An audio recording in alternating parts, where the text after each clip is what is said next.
Hello, thank you so much for joining. We're going to start in a little bit.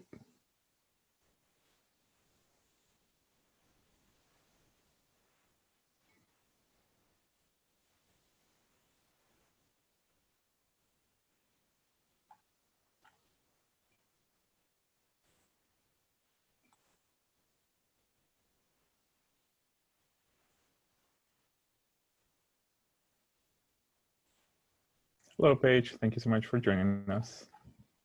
You're welcome. Happy to be here. Nice. I'm just going to go ahead. What was that? 46 people. Oh, yeah. Yeah, we're actually expecting more. I'm just going to go ahead and make the rest of the team able to be shown on screen, and then we can actually go ahead and start this meeting. Such a nice day today. Yeah, it is.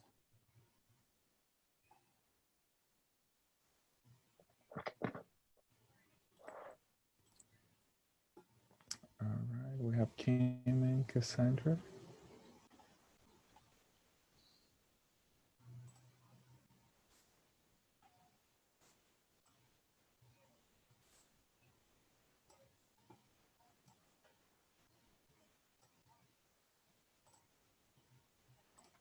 All right, if you just joined, thank you so much. We're still waiting for a little bit more people to join us. We'll share some information about our current projects. Thank you so much for being here.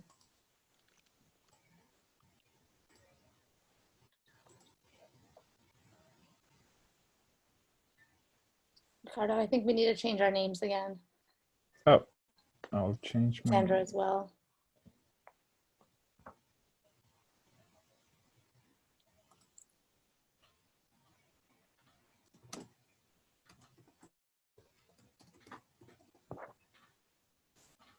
All right. I'm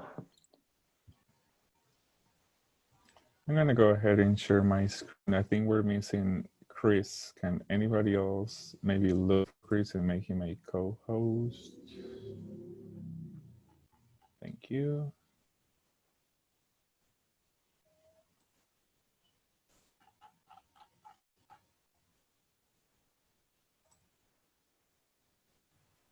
There we go. I think that's updated. I'll try and see if I can get Chris in. Yes, and after that, you might need to make him a panelist and then a co-host, please. Oh, let's see.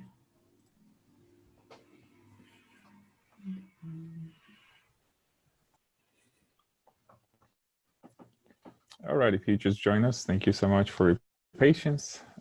We're still waiting for more people to join today's meeting.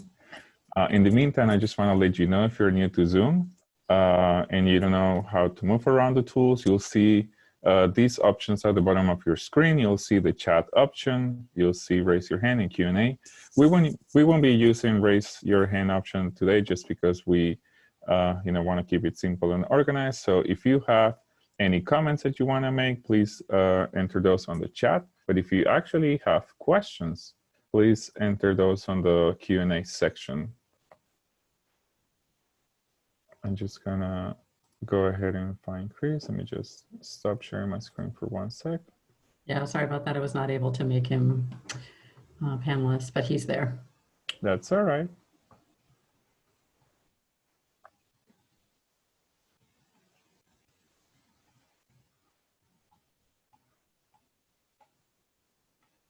I guess he hasn't joined yet because I don't see him on the C's.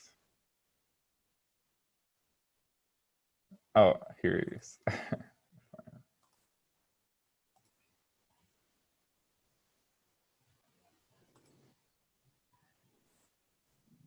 And you're co-host now, Cassandra, just so you know.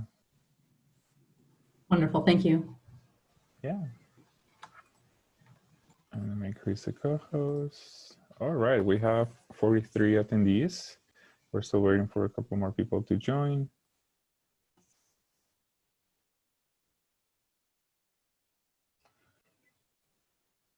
Let me just go ahead and share my screen really quick. All right, thank you for that.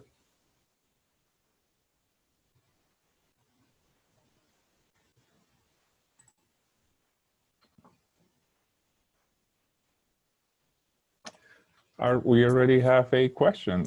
Chuck is asking, why are we limiting comments to written only and not allowing engagement similar to in-person community meetings? We want to be just organized. I feel like if we understand that people want to use the mic, you know, and have her voice be heard, but just for the sake of, you know, like order and us having more time to be able to answer to as many questions as you have, we're gonna keep it this way for now. I think that option is actually really nice when we have a smaller crowd, but for this specific, you know, event where you have more than 50 people that maybe want to talk all at once, could get a little bit distracting and, you know, could make us lose more time than what we have. But thank you so much, Chris, for that comment. All right, if you just joined, just want to go again through some quick instructions. If you're new to Zoom, you'll have the chat options if you want to add any comment, and you'll have the Q&A section for you to answer your questions. We're just going to start this meeting really quick.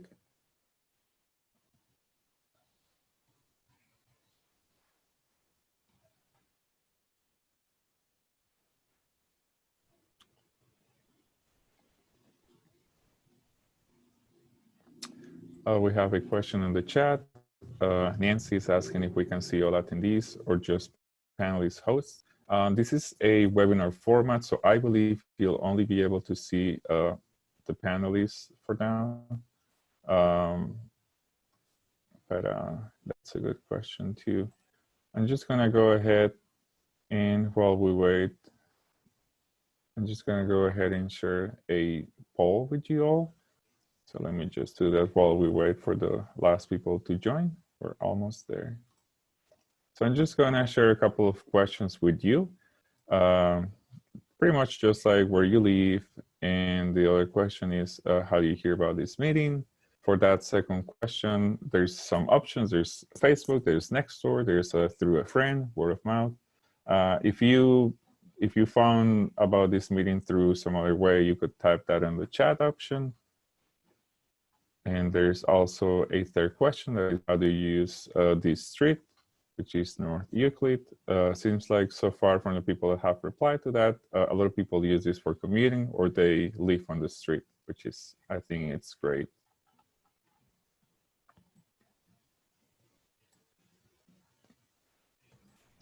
There's questions within the chat just inquiring about why East End and Highland Park isn't an option. I know we indicated we had an elsewhere option, but was there just any reasoning for that? I think our poll may have not been updated from last night's meeting. Ricardo, is it possible to quickly take this down and update it? I don't know if it is possible, but that is a very good point given the location of tonight's meeting.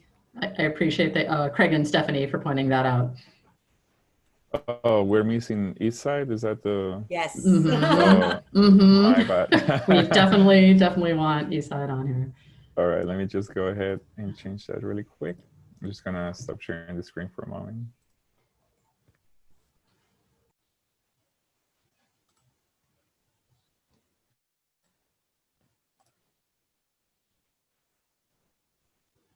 Pardon me, East End. Sorry, Stephanie. I just moved to Pittsburgh, so I am very new on the neighborhoods. Thank you for giving me the heads up there.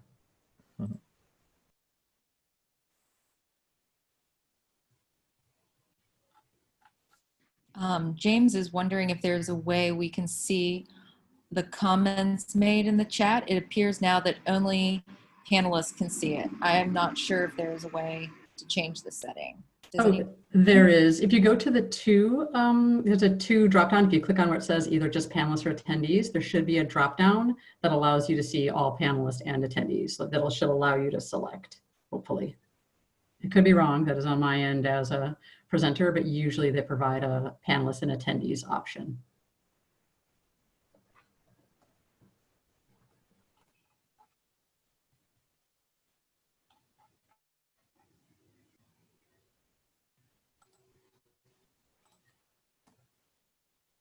I'm on mute, but Ben, I can see you. I can see the comments.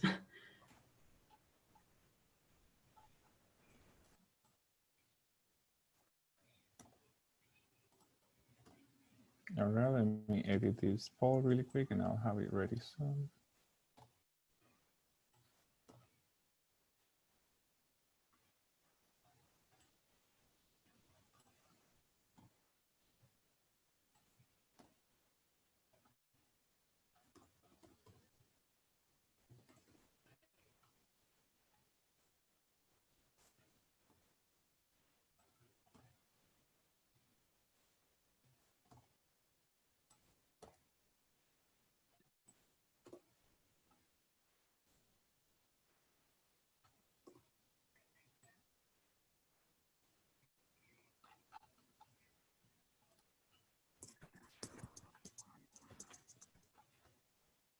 Karen is wondering if any of the panelists live in Highland Park or East Liberty, and if they have firsthand experience of Euclid.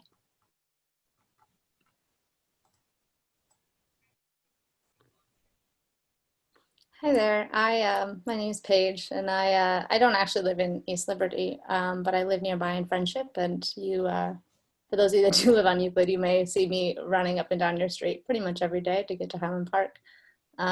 We do have some other people that are not on this call that do live in this community too. It's a pretty common place for a lot of DOMI folks do live in the area, which is mostly a coincidence.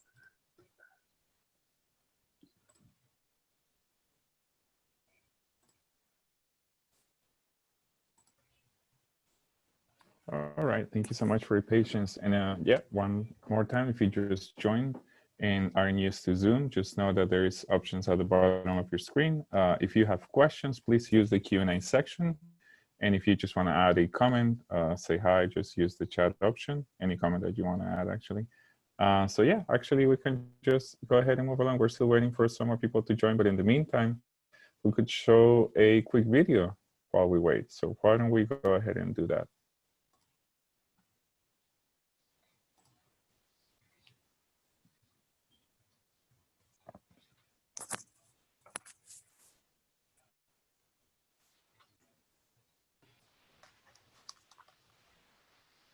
Ricardo, there's no sound. Yeah, I can't No sound. hear anything.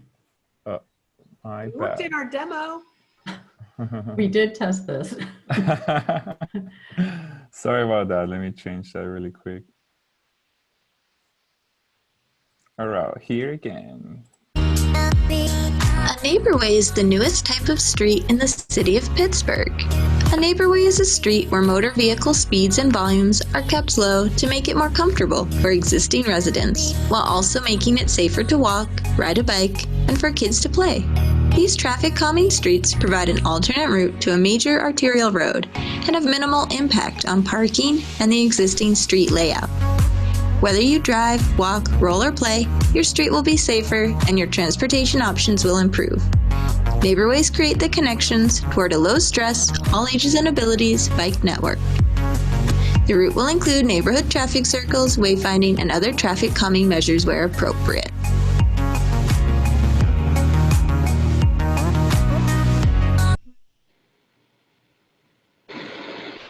All right, so we can actually go ahead and start introducing ourselves.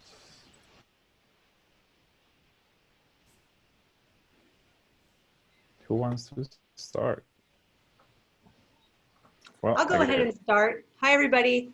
Thank you for joining us tonight. My name is Kim Lucas, and I work for the Department of Mobility and Infrastructure, where I am the Assistant Director for Planning, Policy, and Permitting. I guess I could go next. My name is Ricardo Solis, and I work at Healthy Ride. I'm the Community Initiatives Manager.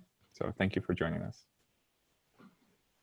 I can go next. Hi, I'm Cassandra Leopold. I am the new principal planner of 3 weeks of active transportation here at DOMI. Hi, my name is Paige Anderson, and I am on the traffic engineering team at the Department of Mobility and Infrastructure.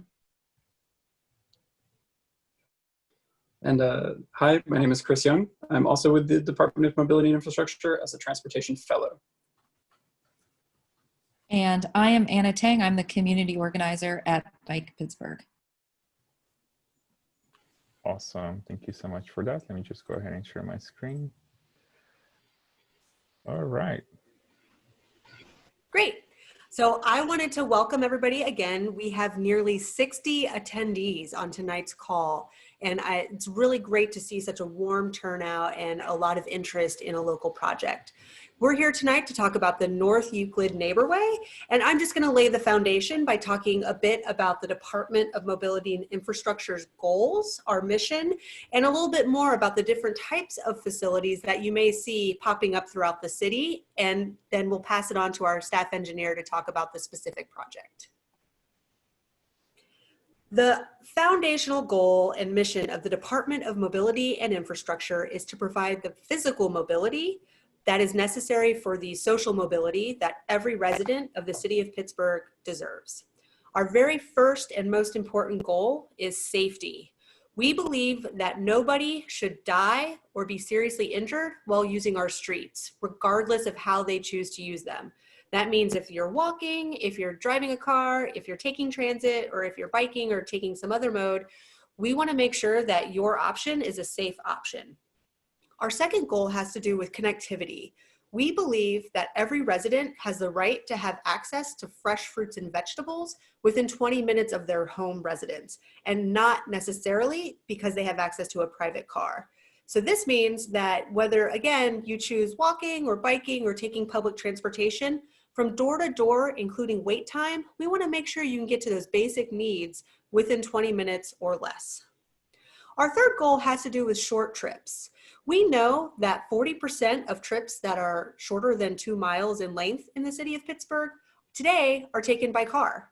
When folks take short trips by cars, that leads to more congestion, air quality challenges, and public health negative outcomes. And so we want to make sure that when folks want the option to either walk or bike or take transit for those very short trips, especially those less than 1 mile, that those other options are safe and accessible, convenient, and enjoyable.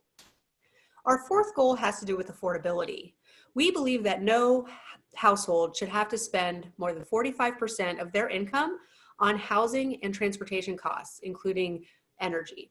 We know that housing costs are not stable and will likely increase. So we want to make sure that transportation costs, that means affordable transportation options, whichever mode you choose, maintain their affordability over time and into the future.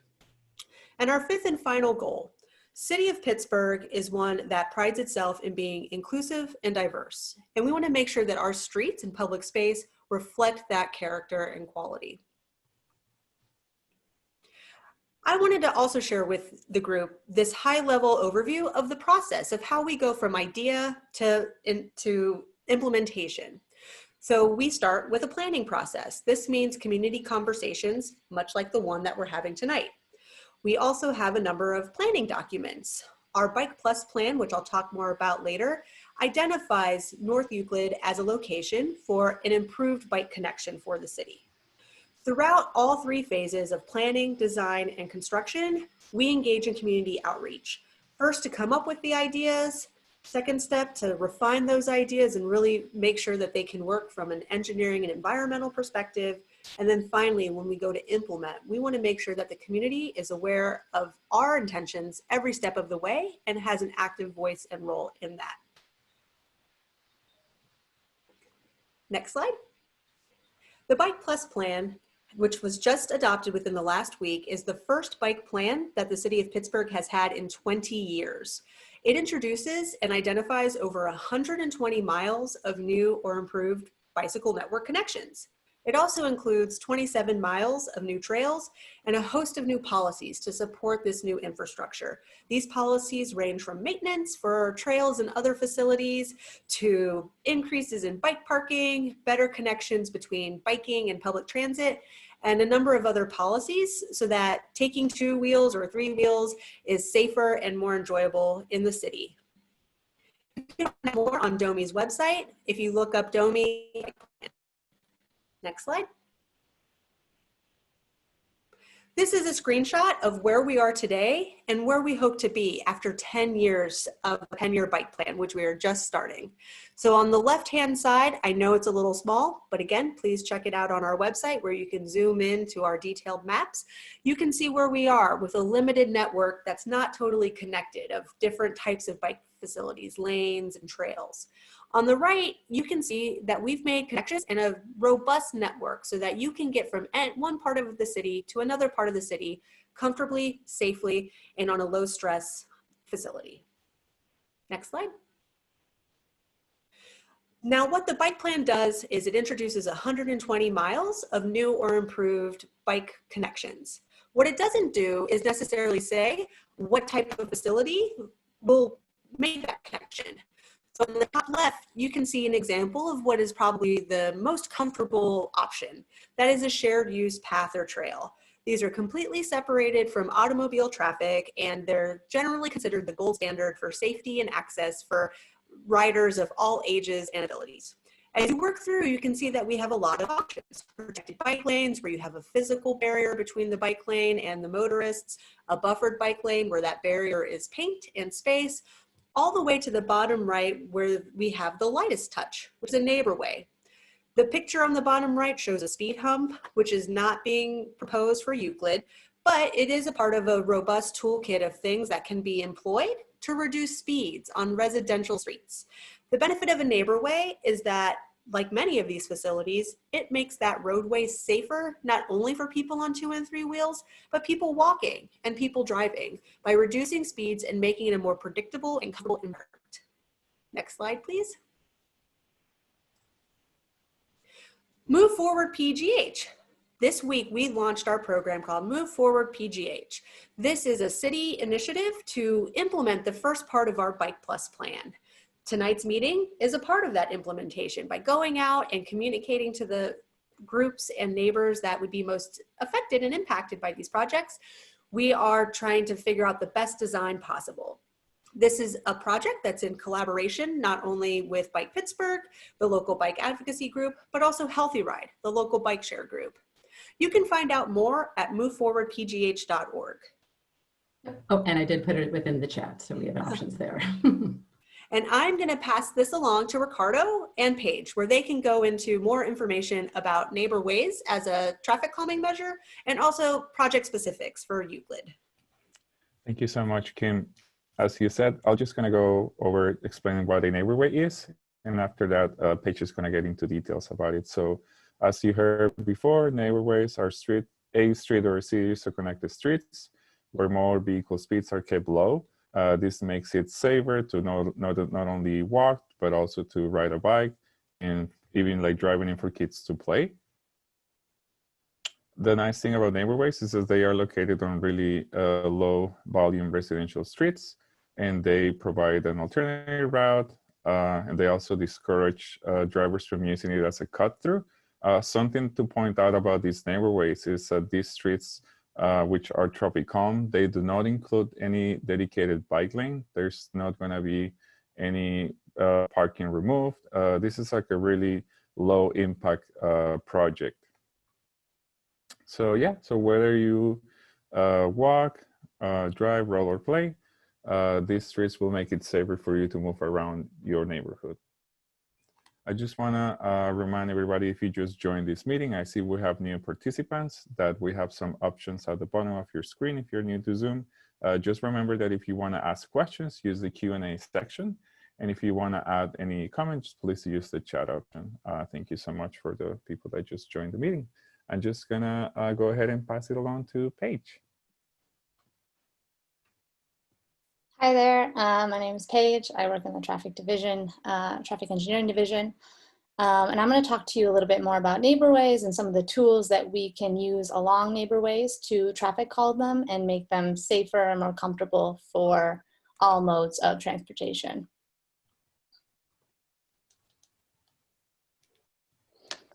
Keep going. So one of the primary tools is pavement markings. Sharrows are the most common and the ones that you've probably seen before. These just alert drivers to expect cyclists on the route and help cyclists navigate to places where they are encouraged to be and safest to be, and also help them know where to be on the road. Oh, you're good.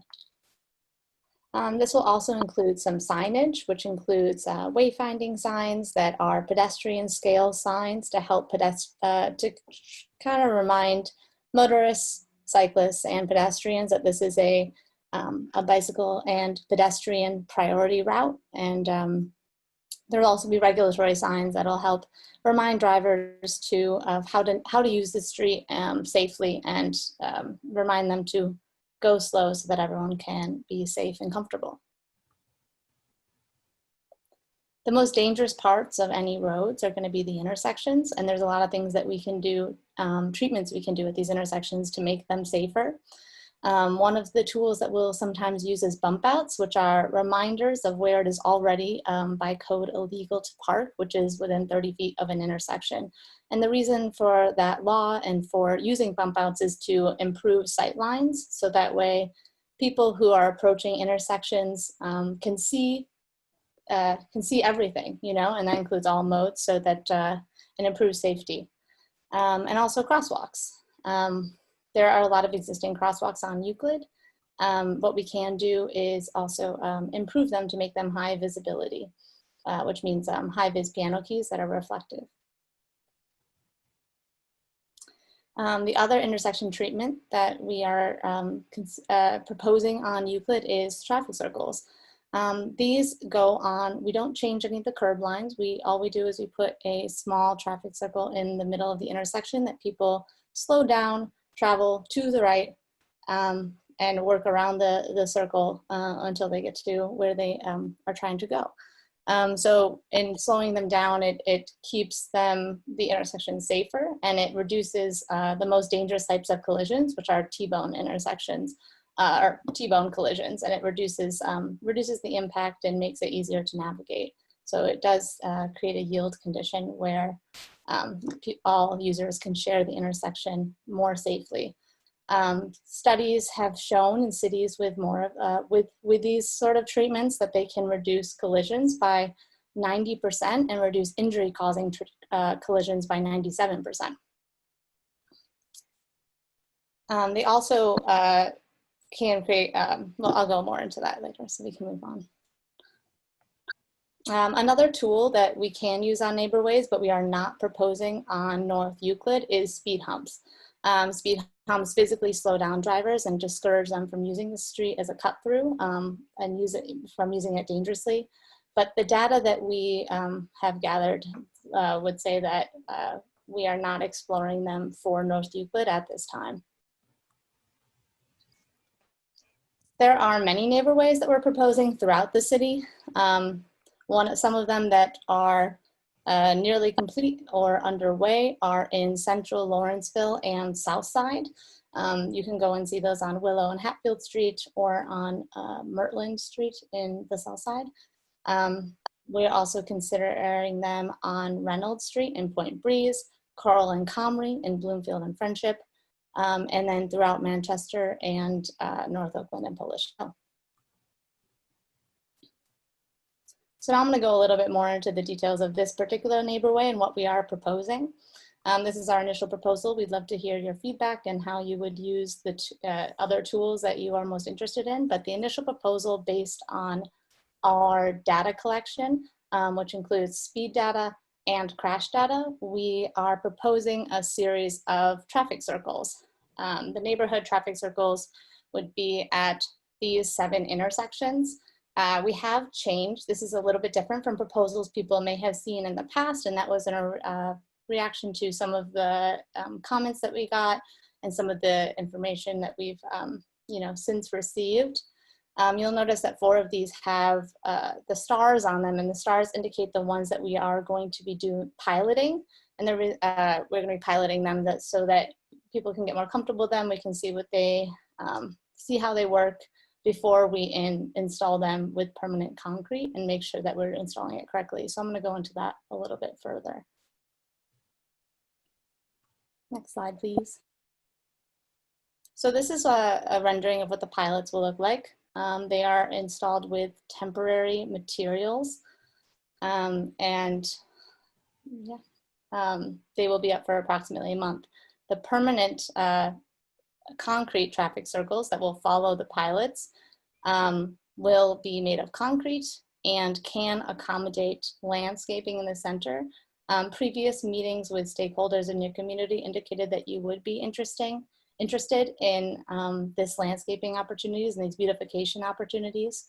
And if so, we are looking for community members to step forward and agree to help us with the maintenance of these plants, because I do think it does create a beautiful beautification opportunity that will really increase, beautify your environment and not only make it more safe, but more beautiful. So this is an example of one of the pilots that we are going to be, one of the pilot intersections, that's Callow Hill. Callow Hill has buses traveling through it. This one is one of the smaller ones. And in this pilot, we are going to be monitoring before and after data to compare speeds and make sure that we find sizes that can accommodate all of the current road users, which includes buses, the 71A and 71B that travel through this intersection, while also making sure that they are, small enough to accommodate those buses and large enough to make safe conditions that effectively traffic calm and keep conditions slow and safe. Hampton Euclid is another one that will be getting a pilot intersection, and this one is a little larger because it does not have to accommodate buses. Again, during this pilot phase, we are going to be meeting with not only the Port Authority, but other stakeholders, including handicapped people and other users who to make sure that that we're doing these in a way that is effective and safe and allows everyone to use the intersection correctly. These traffic circles are very common throughout the United States and internationally. So we just wanted to show some examples of the different ways that they look in different areas of the country and how beautiful they can be.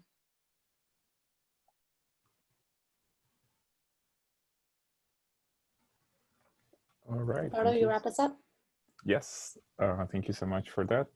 So just wanted to remind you that we really care about your voice, your opinion. So we just want to make sure that we'll make sure to share the survey on the chat for you to actually go ahead and enter all your feedback there. And we are going to go ahead and start with the Q&A section. So we're going to start answering some of your questions. Hi, the first question is from Joe. Would like to know what safeguards are contemplated for streets parallel to the Neighborway to avoid diversions of high-speed traffic onto those streets. I'm particularly concerned for North Beatty Street, which already experiences a significant amount of traffic trying to avoid lights on North Highland. I fear that the Neighborway may divert even more traffic to North Beatty if safeguards are not undertaken for our streets. All right.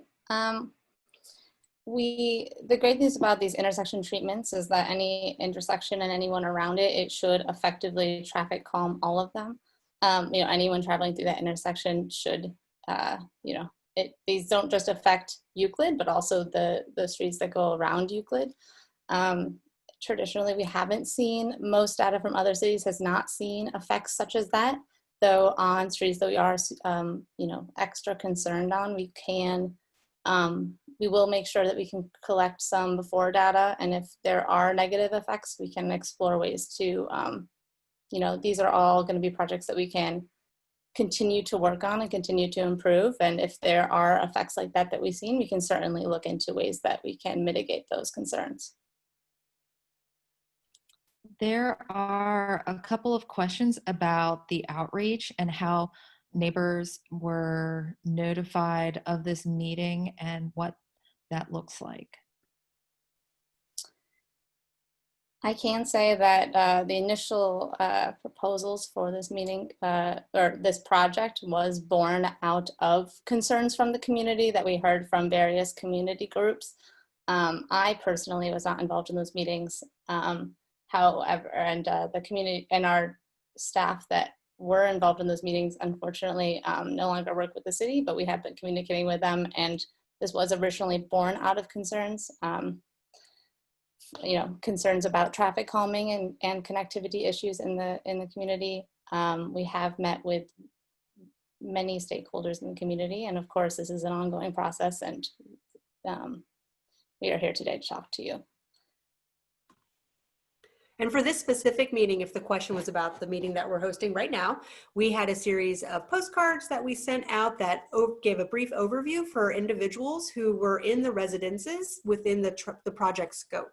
We also, I believe, and Ricardo and Chris can jump in, created a Facebook group. We reached out to individual stakeholders and community groups. And for some of you on the call, you probably realized that this meeting was originally scheduled for last week. But when we received feedback saying that that meeting time may conflict with one of those local community groups, we wanted to make sure that we had more time to be more inclusive and actually delayed it to this week. And so we are always open to suggestions on how to better connect with residents and concerned citizens so that we can get the most inclusive and the most participants as possible in our meetings. But we are trying with mailers, with online presence, and also engaging stakeholders such as representatives directly. Oh, and I will add that even during this meeting, we want your feedback. So if you'll see, I've been posting the link for the survey. That information is crucial to us. We really want to have your feedback. We're at a point where the design where your voice can be heard. So please definitely check that out. There are a couple of questions about the use of the street and why Euclid was picked and not another street. I can start talking about that, though. Feel free to jump in, other people who are more involved. So partially was born out of concerns directly from community members.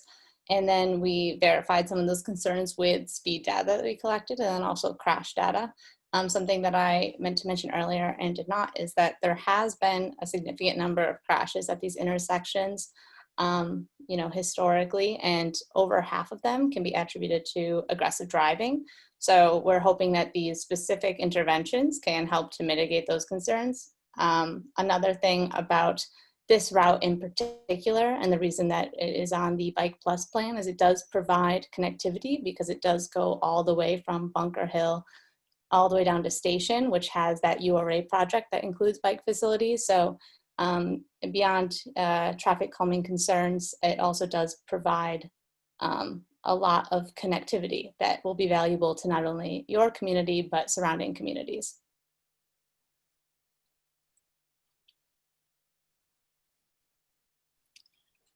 Adams has a question. Nobody stops at stop signs at Rippey and Euclid. My wife and I have nearly been hit by drivers that fly through the stop signs. Will this project be doing anything to improve safety at that intersection? It is dangerous to cross the street today. Yes, this project, our initial proposal does include a traffic circle at Rippey. So there will no longer be a stop sign, but rather a yield sign. And the yield condition with a traffic circle in the center will improve safety dramatically, or should improve safety dramatically. This was identified not only by you, but other members of the community as a problematic intersection. An anonymous attendee would like to know, what is the actual average car speed on North Euclid? How many cars actually drive on North Euclid daily, weekly? How is this used / not used to inform this program? I do not have the speed data offhand, but I will say that I recall that the speed data there was a speeding problem, though it was not as extreme as situations where we would typically recommend speed humps. Rather, the crash data sort of indicated that it was more, while it wasn't necessarily due to speeding, there was certain, conditions that were dangerous and volumes that were higher than, we would typically expect on residential routes, which indicates that it could be used as a cut through. I can try to look at that speed data, though I will say that we have had a little bit of issues collecting speed data that we can say is 100% accurate because of the conditions right now with the pandemic. Traffic volumes are down. But let me look into that data now. And I'll try to get back to you. You can also follow up in the survey. And if you do with your email address, and we can follow up with you specifically about that. I will add in the chat, we actually had a The phone a next friend. question, or two questions. Oh, sorry. I was saying something.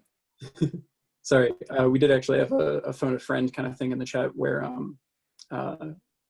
another person that we know remembered the speed data and says that it was 44% of vehicles were speeding, but the relative speeds were low. The median speed was 25 miles per hour, 85th percentile being 29. So those do, coincide with what Paige said, where those speeds are low enough that we wouldn't consider speed humps, but you do see that high percentage of people who are speeding, just not speeding extremely. And then for volumes, it looks like about 1,700 cars a day. Now, like Paige said, we're having some trouble, in this new COVID environment collecting new speed data, but we'll definitely be following up with anything else we have. Thank you, Chris. And thank you, people in the chat who remember things from past meetings. The next question is about traffic on the streets. So if neighborways are located on low traffic streets, why does traffic need to be calmed? And a follow-up other comment is that since this is used to reduce speeds, why aren't we doing this on all streets in Highland Park? I live on North St. Clair and we have major speed issues also. I'm sure there are others. I will say that, so 1,700, as Chris just said, a neighborway we will consider on any street that has below 3,000 ADT. So it is low enough. And again, we chose it due to this, the connectivity that it can also provide, within the existing network. I would love to provide traffic calming on every single street in this city. However, we have to prioritize given our budget and, not just the goals for safety, but also our goals for connectivity and helping us to prioritize which streets we actually choose. I just want to jump in real quick for folks that want to learn more about those different facility types that I talked about at the beginning of the presentation and when they're the most appropriate to be used. Take a look at our Bike Plus plan. We've got a chart in there that talks about traffic volumes and traffic speeds and matches up the type of facility that is most appropriate for different conditions. Ben has a question about the pilot. He says, I am in support of this project. For the people who are concerned, especially about the traffic circles, can you please comment on what happens between the testing stage and the permanent cement? Sure. Yeah, so during this 3 to 4 week testing phase, we will be collecting data, but that we can compare. Even though we're having a hard time collecting data, we can collect it to before data that we are collecting in the next upcoming weeks before the pilot. And we will also be meeting with various stakeholders, including the Port Authority, we're going to be sitting out there and watching these traffic circles and seeing how they go. This is the only pilot for traffic circles that we are planning in the city. So we appreciate you guys letting us, try these out with you. And then we're going to try to use this data that we collect on Euclid to inform traffic circles throughout the city. So you will most likely, if you're on Euclid during this 3 to 4 week period, see many of us out there watching. In addition to, using radar to collect data while we're not there. Anne-Marie would like to know, do the proposed traffic circles change anything about traffic right-of-way?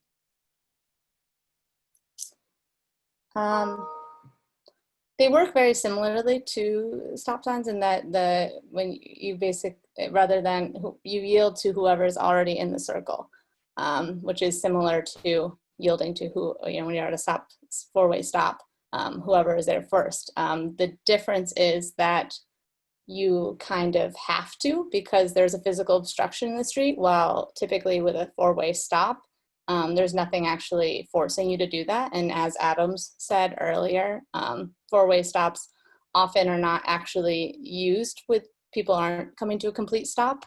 So in this condition, it's actually using design to sort of self-enforce. There is a similar question. Are stop signs removed from the intersections? And another person asked, will there still be stop signs when the traffic islands are implemented? The stop signs will be replaced with yield signs.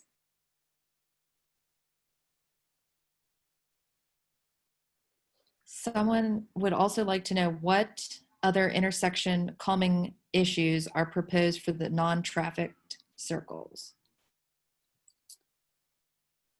I think we are primarily looking at improving sightlines, perhaps with bump outs, although if they are unwarranted, we will not be putting them in, but in areas where those could become a condition or an issue, trying to make sure that those sightlines are maintained. And also there is something about, having traffic circles on other intersections does throughout the corridor, does calm the corridor as a whole. So it should improve the entire street somewhat. We also, if there's some of these tools that you think could work at some of these, could be beneficial, I encourage you at some of these other intersections, I encourage you to comment on that so we can take that into consideration. Before we go to the next question, I just want to share the last poll really quick, and I'll have the results to all polls at the end of the day. Thank you. The next question comes from Abe, who would like to know, I love the idea of roundabouts at intersections. Have you considered traffic diversions at major intersections, i.e. Stanton/North Euclid, to divert car traffic off of the Neighborway? That is an interesting idea. Yeah, we can certainly think about that. I don't know if, given that the low volumes that already are on Euclid, we haven't explored diversion explicitly, though that is good feedback that we can certainly look into. Aaron would like to know, what are the opportunities to integrate stormwater management? I don't know if I have a good answer. I think one main opportunity, and I don't know if it's totally an option here, but if we were to be able to add some sort of planted element to the roundabouts, those do obviously have a natural retention of some of that rain, but only in the areas that they are located. The scope of this project would not include new inlets, or, given that we're not moving the curb line at all, not an opportunity to put in new tree boxes or anything like that. But when you have more plants, you have more places and uses for that water to go.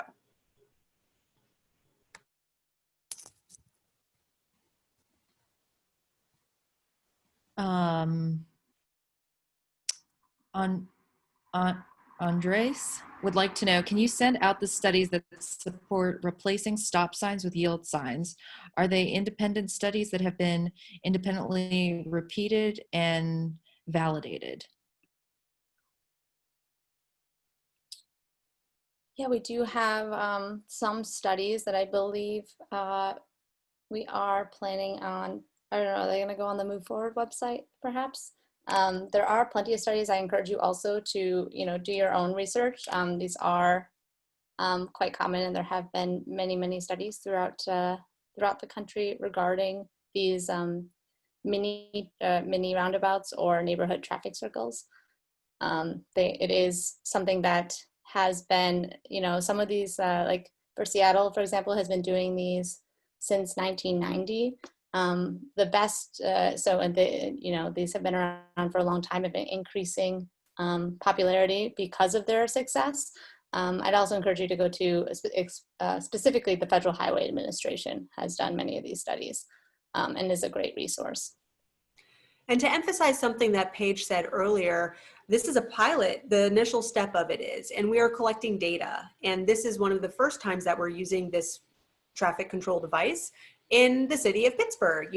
Every city has slightly different culture when it comes to roadway operations, even if the laws are the same.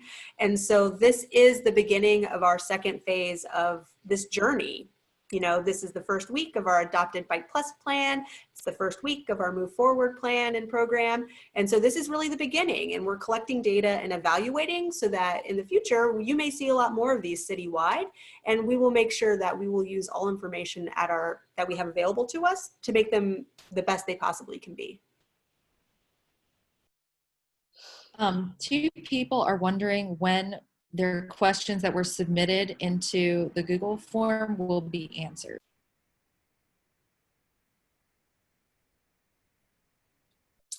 I have looked through a lot of these surveys. I'm sorry we haven't responded to them individually.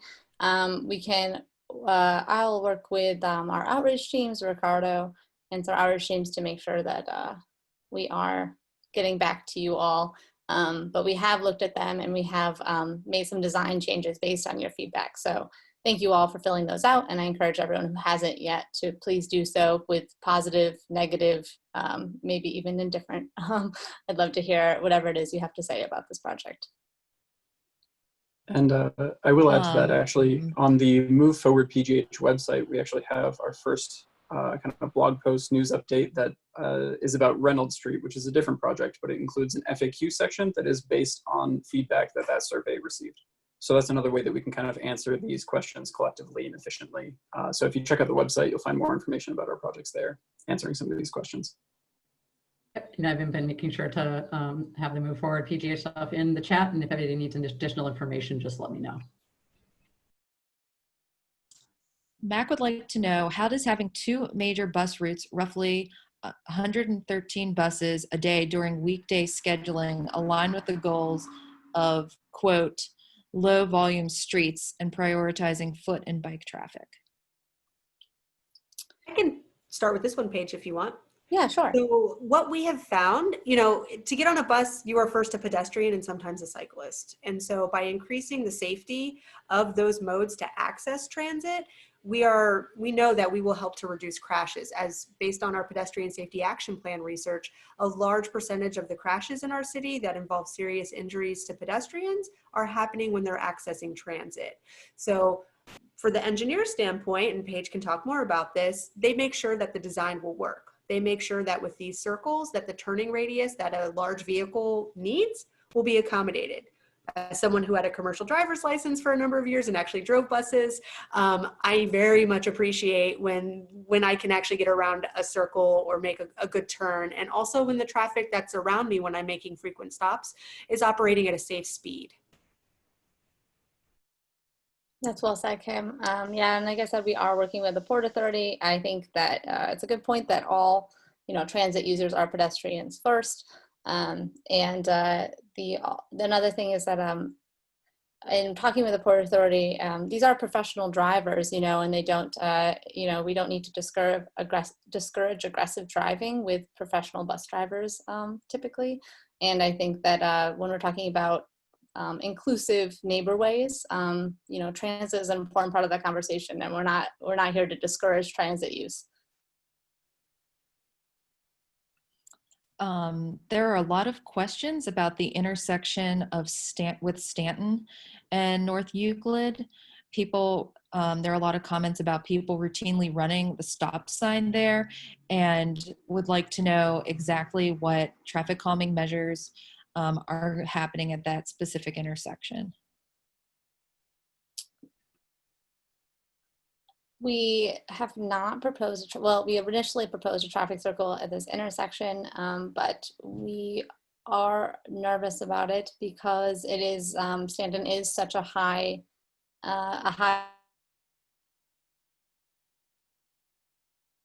use room given the, for people trying to travel along Euclid.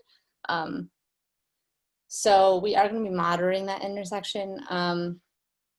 It is a four-way stop. Yeah, I'd love to hear your suggestions and your concerns about it. It is certainly on our radar. And as I said, we have initial proposals and initial implementations, but we are always looking to, improve upon them and address those concerns in the future. We are not sure that a traffic circle, though, would be the appropriate intervention. yeah, I don't think that we'd also, we're not exploring like a signal at this time. So I think right now sight lines would be the best things that we could do to improve that. Harold would like to know what is the cost of this project and the source of the funds. Chris, I think it may have something input on cost, but I can say also that the approximate cost of this project is $180,000. And that is funded, you know, for this Move Forward initiative. Yeah, Chris, do you have anything else to say? I know we've talked about cost quite a bit. Yeah, definitely. It's been an ongoing conversation, especially this time of the year. It is kind of from this planning perspective all the way through to construction. It's a couple of different sources. So for planning, it's covered mostly by our operating budget. So the people you see here, some other people that we work with, you know, have been working on it kind of as part of their job. And then between planning and design, and then through design, we actually have grant funding through this program that covers a lot of our design work. We have some wonderful contract designers, you know, working on these projects, tightening up the designs for us and working with our traffic shop to improve their capacity to take on extra projects through this program. And then following design, that construction portion of it is kind of our match to the grant. So it is part of the capital budget, and it is a match for that grant at about $1 million total for all of our bike projects this year that are directly part of this program. So this project, as Paige said, is pegged at around, sorry, can you repeat that? 180,000. Good, I didn't want to get it wrong. So that would be just for construction for this project, or for the, yeah, just for construction. So yeah, that's one of the projects involved in that $1 million for the construction budget, which is matched with a grant for the design work. Relatively speaking, this is actually a small amount of money to come out of our capital budget. For some points of comparison, $180,000 would do, you know, maybe 5 blocks of a busy road for repaving, or the total cap for, you know, all of this bike infrastructure construction is about half the cost of a retaining wall. So, you know, it does kind of line up on the smaller side of the things that our department works on. I hope that helps. Janet would like to know, are roundabouts ADA compliant and can fire trucks get around them? Yes, they are. That's part of the reason that we are working out with communities about them. They should not impact, you know, crosswalks behavior, and they do improve safety dramatically for all modes, including pedestrians.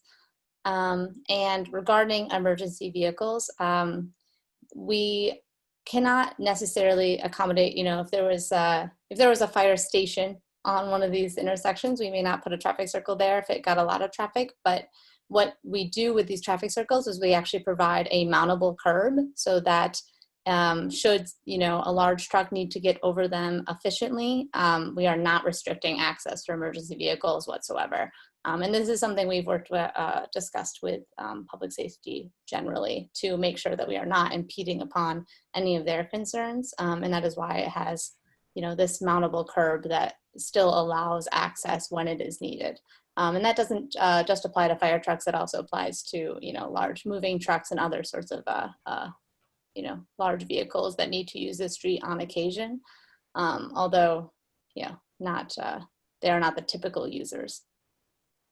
And I just wanted to back up with that we did also reach out to the City County Task Force on Disabilities and have spoken to the ADA coordinator. And we're trying to make sure, one, everyone is abreast of these upcoming projects, and also having task force members really visibly see the pilot once it's been up for about, say, a month or so, because we so value the input from that community.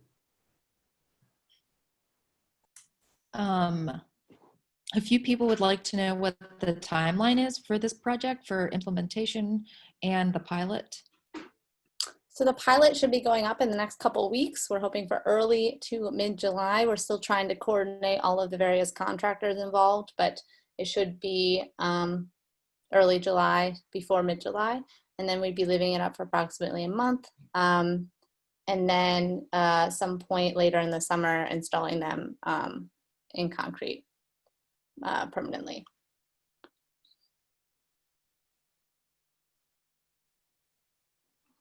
Are there any plans to improve the intersection at the end with Bunker Hill. Currently there are no crosswalks or traffic control devices. That is good feedback. Please write that in the survey so I don't forget. But at this point, I think we're exploring sightlines. I didn't think there's not typically a sightline issue there, but we can certainly look into some sort of gateway treatments for the beginning of this neighborway, and it will, of course, include signage and pavement markings, including I don't know if I mentioned this earlier, but like advisory speed signage that it recommends that people travel slower than the regulated speed limit of 25 miles per hour.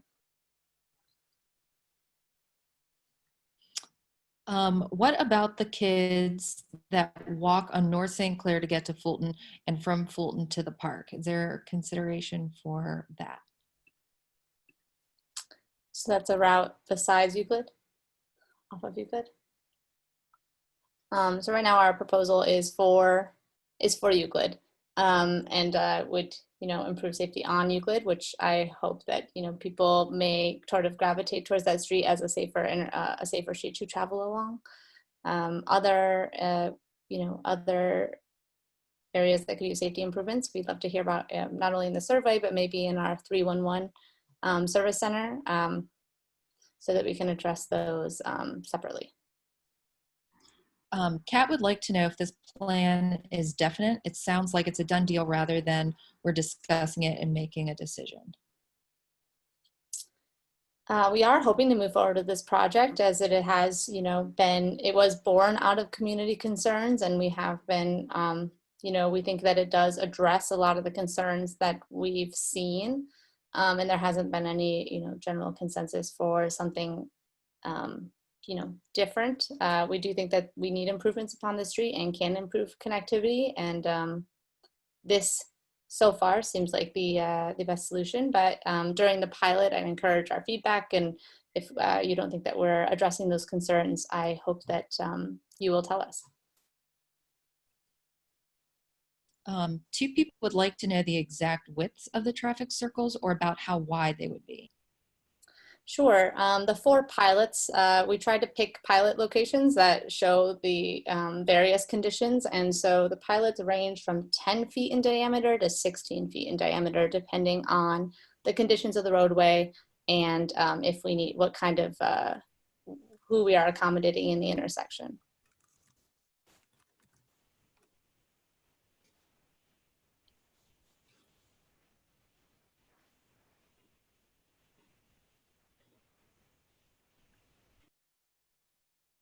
Josh says to confirm the impact study has been conducted to determine the traffic circle's impact on adjacent streets. So was there an impact study that was done or not? When we're thinking about, trying to think about what an impact study, impact studies are tricky. They are really hard to predict, and I think oftentimes highly, are tough to predict. So we're hoping that the pilot will help indicate some of those things, but we have not done an explicit traffic study for those impacts, given that these are traffic calming intersections and tend to traffic calm, everything around. We're not purposefully adding or diverting traffic, so it doesn't necessarily justify an impact study. But we're hoping that we can, monitor that as we go. But this isn't necessarily adding traffic or changing traffic dramatically, rather just slowing them down. So that does not justify a impact study. I think we should wrap up soon. Oh, sorry, we're gonna say. Oh, maybe this should be the last question then. Did you compare crash data with other streets? I live next to North Euclid, and we for sure have never had speed traps. It also doesn't end at the historic steps that hundreds of families and kids use to get to the courts and the super playground. So what So is it? did you compare crash data with other streets? We did look at some trash data throughout the area, but we did not pick the route for this Neighborway because it had more crashes. Rather, we picked it because of its connectivity and speed issues. It does have significant crashes, but it was not picked because it has necessarily more crashes than other streets. Thank you for that, Paige. And I know there's still a lot of questions that haven't been answered I yet. hope I answered your questions all right. Yeah, and also, yeah, I just want to let all of you that still ask questions, and those that haven't been answered yet, that we'll update those on our website, and we'll be for sure be creating that Q&A section so you can see the answers to those. And just one more plug for that survey. We're also looking for, as we mentioned earlier, community sponsors. So the easiest to maintain option for permanent round traffic circles, wherever they end up being chosen to be installed after this pilot, is just straight concrete. But we know that planted roundabouts are more effective for their safety benefits, and also way more attractive, and often are a huge beautification element for a community. So the city is able to do the initial planting for something like that, but we wouldn't want to implement something and invest in something if it can't be maintained. And so we're looking for partnerships with the community. So please, if you have an interest in either helping maintain a temporary or a longer term planted roundabout, please let us know via the survey. Also check out DOMI's website. We've got a lot of contact information on there as well. This isn't the last opportunity to offer feedback. This is an ongoing open door of communication.